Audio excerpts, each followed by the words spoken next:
তিনি নেই, এই কথা প্রমাণ করাও কঠিন যে তিনি ছিলেন।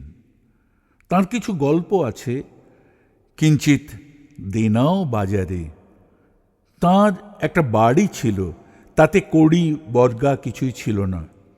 সম্ভবত চটি পড়তেন, রাজবাড়িতে টপ্পা শুনতেন নিধুবাবুর। শিরচ্ছেদ অবধি গড়িয়েছিল তাকে নিয়ে।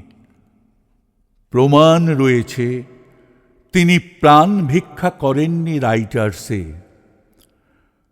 যন্ত্রণাকাতর বৃদ্ধকে দেখেছি বর্ণপরিচয় নামক বই বেচতে।